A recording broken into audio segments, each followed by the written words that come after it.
హిందువుల ప్రధాన పండుగల్లో విజయదశమి ఒకటి. దేశవ్యాప్తంగా ఈ పండుగను ఎంతో ఘనంగా జరుపుకుంటారు. విజయదశమి దసరాగా పిలువబడే ఈ పర్వదినం నందు 9 రాత్రులు దేవిని అత్యంత భక్తి శ్రద్ధలతో పూజిస్తారు. శరన్నవరాత్రుల్లో అమ్మవారిని ఒక్కొక్క రోజు ఒక్కో రూపంలో అలంకరించి పూజిస్తారు. తొలి 3 రోజులు పార్వతిగా, తర్వాతి 3 రోజులు లక్ష్మిగా, చివరి 3 రోజులు సరస్వతిగా ఆరాధిస్తారు. నవరాత్రుల్లో దేవిని పూజిస్తే 10 జన్మల పాపాలు తొలగిపోతాయని ప్రగాఢ నమ్మకం. శరన్నవరాత్రుల్లో నవదుర్గల అలంకారంలో పరాశక్తి దర్శనమిస్తుంది. కాగా ఈ సంవత్సరం 2024 అక్టోబర్ 3వ తేదీ నుంచి దసరా ఉత్సవాలు ప్రారంభం కానున్నాయి. 9 రోజుల పాటు అమ్మవారిని 9 అలంకారాలతో భక్తులకి దర్శనమిస్తుంది. 2024 శుక్లపక్షం దశమి తిథి అక్టోబర్ 12న ఉదయం 10:58 గంటలకి ప్రారంభమై అక్టోబర్ 13 ఉదయం 9:03 గంటలకు ముగుస్తుంది. అంటే అక్టోబర్ 12న దసరా పండుగనైతే మనం జరుపుకుంటాము. ఇప్పుడు మనం ఏ రోజు ఏ దేవిని పూజించాలి, వాళ్ళ శ్లోకాలేంటి, పూజిస్తే ఏ ఫలితం మనకు వస్తుంది అనేదైతే తెలుసుకుందాం. వీడియో ఎక్కడ స్కిప్ చేయకుండా లాస్ట్ వరకు చూస్తే మీకు 10 రోజులు 10 అవతారాలు అలాగే వాళ్ళకు పెట్టే నైవేద్యాల గురించి తెలుస్తుంది. తొలి రోజు శైలపుత్రి వందే వాంఛిత లభయ చంద్రార్ధకృత శేఖరం వృషారూఢం శూలధైర్యం శైలపుత్రిం యశస్వినిం. నవరాత్రుల్లో మొదటి రోజు అమ్మవారు త్రిశూలధారిణి అయిన హిమవంతుని కుమార్తెగా శైలపుత్రిగా నంది వాహనంపై భక్తులకు దర్శనమిస్తుంది. శైలపుత్రి దేవికి పాడ్యమి రోజు విశేషంగా సమర్పించే నైవేద్యం పులగం మరియు కట్టుపొంగలి.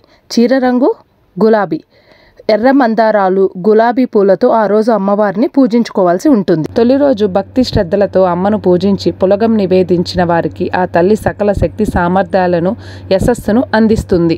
రెండవ రోజు బాలా త్రిపుర సుందరి హ్రీంకారాసన గర్భితనలశీకం సౌక్లీం కాలాం బిభ్రతం సౌవర్ణాంబరధారిణిం వసుదౌతం త్రినేత్రజ్వాలం వందే పుస్తక పాసమం కుశతారం స్రగ్భూషితముజ్వలం తం గౌరీం త్రిపురం పరాత్పర కాల శ్రీచక్ర సంచారిణిం. రెండవ రోజు పరాశక్తి బాలా త్రిపుర సుందరీదేవి అలంకారంలో భక్తులకు దర్శనమిస్తుంది.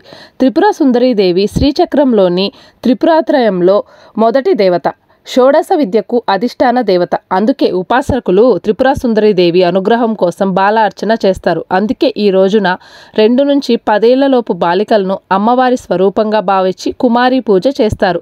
త్రిశాతి పారాయణం గావిస్తారు. మనసు, బుద్ధి, చిత్తం, అహంకారం త్రిపుర సుందరీదేవి ఆధీనంలో ఉంటాయి. సత్సంతానాన్ని అనుగ్రహిస్తుంది. అభయహస్త ముద్రతో అక్షమాల ధరించిన జగన్మాతను ఆరాధిస్తే మనోవికారాలు తొలగిపోతాయి. బాలా త్రిపుర సుందరీదేవికి నివేదించవలసిన నైవేద్యాలు నిమ్మకాయ పులిహోర, అల్లం గారెలు, అలాగే కొమ్ము శనగలు. ఆమెకిష్టమైన చీర రంగు కనకాంబరం.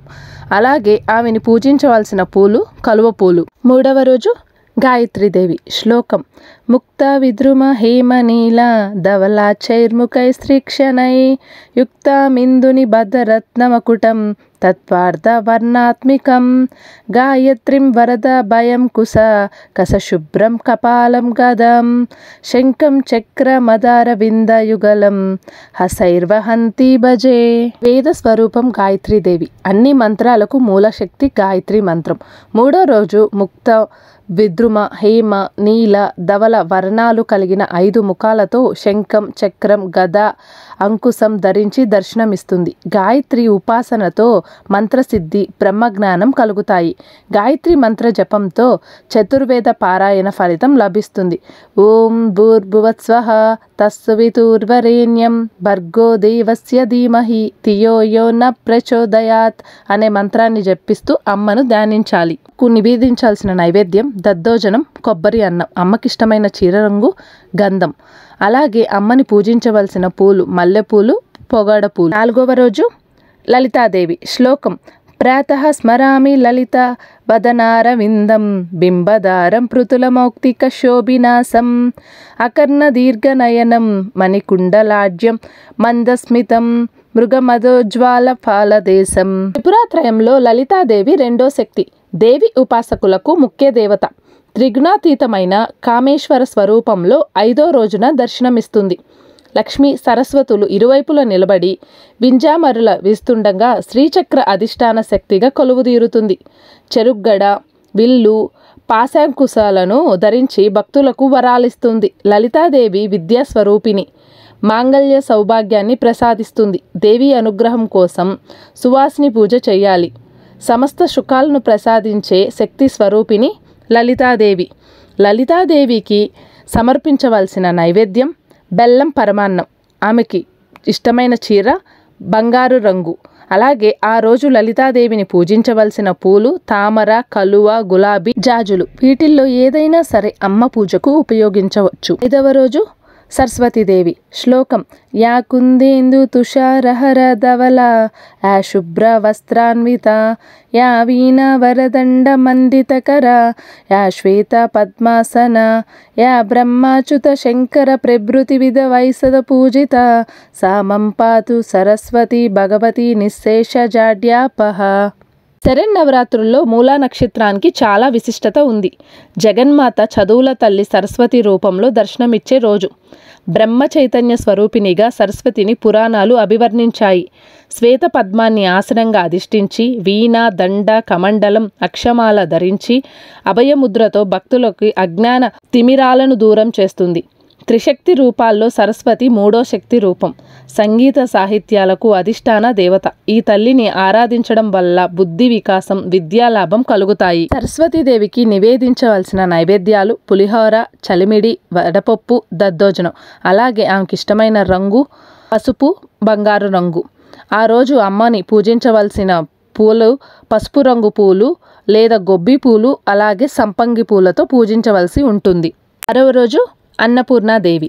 శ్లోకం: ఊర్వి సర్వజయేశ్వరి జయకరి మాతా కృపసాగరి నారీ నీల సమాన కుంతలధరి నిత్యాన్నదానేశ్వరి షాన్మోక్షకరి సదా శుభకరి కాశీపూరాధీశ్వరి భిక్షాం దేహి కృపవలంబనకరి మాతా అన్నపూర్ణేశ్వరి. 5వ రోజు అమ్మవారిని అన్నపూర్ణాదేవిగా అలంకరిస్తారు. ప్రాణికోటికి జీవనాధారం అన్నం. అందుకే అన్నం పరబ్రహ్మ స్వరూపం అంటారు. సాక్షాత్తు పరమేశ్వరుడికే భిక్ష పెట్టిన దేవత అన్నపూర్ణాదేవి. ఈ తల్లిని ధ్యానిస్తే ధనధాన్య వృద్ధి, ఐశ్వర్య సిద్ధి కలుగుతాయి. అన్నపూర్ణాదేవి ధరించిన రసపాత్ర అక్షయ శుభాలను అందిస్తుంది. అలాగే అన్నపూర్ణాదేవికి నివేదించవలసిన నైవేద్యం నిమ్మకాయ పులిహార, కేసరి. అమ్మకిష్టమైన రంగు గులాబీ రంగు చీర. అమ్మకి పూజించవలసిన పూలు తామర పూలు, అలాగే గులాబీ పూలు. 7వ రోజు మహాలక్ష్మి. శ్లోకం: లక్ష్మీం క్షీర సముద్రరాజతనయం శ్రీరంగధామేశ్వరిం దాసీభూత సమస్తదేవ వనితం లోకైక దీపాంకురం శ్రీమన్మంద కటాక్షలబ్ధ విభవత్ బ్రహ్మేంద్ర గంగాధరం త్వం త్రైలోక్య కుటుంబినం సరసిజం వందే ముకుంద ప్రియం. 2 చేతుల్లో మాలలను ధరించి అభయవర్ధ హస్తముద్రలను ప్రదర్శిస్తూ గజరాజు సేవిస్తుండగా శ్రీ మహాలక్ష్మి రూపంలో అమ్మవారు దర్శనమిస్తారు. మహాలక్ష్మి సర్వమంగళకారిణి, ఐశ్వర్యప్రదాయిని. అష్టలక్ష్ముల సమష్టి రూపమే మహాలక్ష్మి. డోలాసురుడు అనే రాక్షసుడిని వధించింది. శక్తిత్రయంలో మధ్యశక్తి మహాలక్ష్మిని ఉపాసిస్తే ఫలితాలు త్వరితంగా కలుగుతాయి. యాదేవి సర్వభూతేషు లక్ష్మీ రూపేణ సంస్థిత అంటే అన్ని జీవాలలోనూ ఉండే లక్ష్మీ స్వరూపం దుర్గాదేవని చండీ సప్తసతి చెబుతోంది. శరన్నవరాత్రుల్లో మహాలక్ష్మిని పూజిస్తే సర్వమంగళ మాంగళ్యాలు కలుగుతాయి. అలాగే లక్ష్మీదేవికి నివేదించే నైవేద్యం దద్దోజనం, పాయసం. అమ్మకి ఇష్టమైన చీర రంగు తెలుపు. ఏదైనా తెల్లని పూలు, అలాగే మారేడు దళంతో అమ్మని ఈరోజు పూజించవలసి ఉంటుంది. 8వ రోజు దుర్గాదేవి. శ్లోకం: సర్వమంగళ మాంగళ్యే శివే సర్వార్థ సాధికే శరణ్య త్రయంబకే గౌరీ నారాయణి నమోస్తుతే. దుర్గతలను నివారించే పరాశక్తి దుర్గాదేవిగా దర్శనమిస్తుంది. ఈ అవతారంలో దుర్మార్గుడనే రాక్షసుణ్ణి అమ్మవారు సంహరించినట్లు పురాణాలు చెబుతున్నాయి. పంచప్రకృతి మహాస్వరూపాల్లో మొదటిది దుర్గారూపం. భవబంధాలతో చిక్కుకున్న మానవుడిని అనుగ్రహించి మోక్షాన్ని ప్రసాదించే మాత. కోటి సూర్యప్రభలతో వెలిగొందే అమ్మను అర్చిస్తే శత్రుపీడనం తొలగిపోతుంది. సర్వత్రా విజయం ప్రాప్తిస్తుంది. ఎర్రని వస్త్రం సమర్పించి ఎర్రటి అక్షంతలు, ఎర్రటి పుష్పాలతో అమ్మవారిని పూజించాల్సి ఉంటుంది. ఈరోజు అమ్మకు నివేదించవలసిన నైవేద్యాలు కదంబం, అలాగే పులిహోర, చక్కెర పొంగలి. ఇంకా అమ్మకి ఇష్టమైన రంగు చీర ఎరుపు. ఏదైనా ఎర్రని పుష్పాలతో అమ్మని ఈరోజు పూజించవచ్చు. 5వ రోజు మహిషాసురమర్దిని దేవి. శ్లోకం: మహిషమస్తక నృత్త వినోదిని స్ఫుటరణమణి నుపూర మేకల జనన రక్షణ మోక్ష విదాయిని జైతి శుంభని శుంభ నిషోధిని. నవరాత్రుల్లో మహిషాసురమర్దిని మహోగ్ర రూపంగా భావిస్తారు. మహిషాసురుణ్ణి సంహరించిన అశ్వయుజ శుద్ధ నవమిని మహర్నవమిగా జరుపుకుంటారు. సింహ వాహనాన్ని అధిష్ఠించి ఆయుధాలను ధరించిన చండి సకల దేవతల అంశాలతో మహాశక్తి స్వరూపంగా దర్శనమిస్తుంది. ఈ తల్లిని పూజిస్తే సకల దేవతల అనుగ్రహం కలుగుతుంది. మహిషాసురమర్దిని ఆరాధన వల్ల భయాలన్నీ తొలగిపోతాయి. సర్వ కార్యాలలో విజయం సిద్ధిస్తుంది. అలాగే ఈ అమ్మకి సమర్పించాల్సిన నైవేద్యాలు గారెలు, చింతపండు పులిహోర, వడపప్పు, పానకం, పరమాన్నం. అమ్మకి ఇష్టమైన రంగు నీలం రంగు, అలాగే కాఫీ రంగు చీరలు. అమ్మను ఈరోజు శంకు పూలతో పూజించడం చాలా మంచిది. 10వ రోజు రాజరాజేశ్వరి దేవి. శ్లోకం: అంబా రౌద్రిణి భద్రకాళి బగల జ్వాలాముఖి వైష్ణవి బ్రహ్మణి త్రిపురాంతకి సూరాసుత దేదీప్య మనోజ్వాల చాముండ శ్రిత రక్ష పోషజనని దాక్షాయని పల్లవి చిద్రూపి పరదేవత భగవతి శ్రీ రాజరాజేశ్వరి. శరన్నవరాత్రుల్లో అమ్మవారి చివరి అలంకారం రాజరాజేశ్వరి దేవి. భువన బ్రహ్మాండాలకు ఆరాధ్య దేవత. మహాత్రిపుర సుందరిగా పూజలు అందుకుంటుంది. అపరాజిత దేవిగా భక్తులు ఆరాధిస్తారు. పరమేశ్వరుని అంకం ఆసనంగా ఇచ్ఛ, జ్ఞాన, క్రియా శక్తులను భక్తులకు అనుగ్రహిస్తుంది తల్లి. యోగమూర్తిగా మయోమోహిత మానవ చైతన్యాన్ని ఉద్దీపనం చేస్తుంది. అనంత శక్తి స్వరూపమైన శ్రీ చక్రానికి ఈ తల్లి అధిష్టాన దేవత. లలిత సహస్రనామ పారాయణం, కుంకుమార్చన చేయాలి. అలాగే ఈ తల్లికి సమర్పించవలసిన నైవేద్యం మహానైవేద్యం, అంటే అన్నం, పప్పు, కూరలతో కలిపి పెట్టాలి. ఈరోజు అమ్మవారికి ఇష్టమైన చీర ఆకుపచ్చ, అలాగే ఎరుపు పూలతో పూజ చేస్తే మంచి జరుగుతుంది. శరన్నవరాత్రుల్లో అమ్మవారు రోజుకొక రూపంలో దర్శనమిస్తారు. ఏ రూపంలో అమ్మవారు దర్శనమిస్తారు, ఏ నైవేద్యం పెట్టాలి, అలాగే ఎలాంటి పూలతో పూజించాలి, ఏ చీర రంగు అమ్మవారికి ఇష్టం అనే ప్రతిదీ కూడా తెలుసుకున్నారు కదా. ఈరోజు నేను చెప్పిన ఈ అవతారాలు అన్నీ కూడా మనం విజయవాడ అమ్మవారికి ఆ అవతారాలన్నిటితో కూడా ఈ శరన్నవరాత్రుల్లో పూజలు చేస్తాము. అలాగే మనం శ్రీశైలంకి వెళ్ళేటప్పటికి ఇక్కడ అమ్మవారు శైలపుత్రి అంటూ ఇంకా అంటే రాజరాజేశ్వరి దేవి ఇలా అయితే పూజించరు. అక్కడ వేరే అమ్మవారి అలంకారాలు అయితే ఉంటాయి. అవి ఏంటి అనేది రేపటి వీడియోలో నేను మీకు చెప్తాను. అలాగే ఇంకేదన్నా అమ్మవారికి సంబంధించిన వీడియోలు కావాలి అంటే మీరు నాతో కామెంట్ సెక్షన్లో షేర్ చేసినట్లయితే నేను మీకు ఆ వీడియో చేయడానికి చూస్తాను.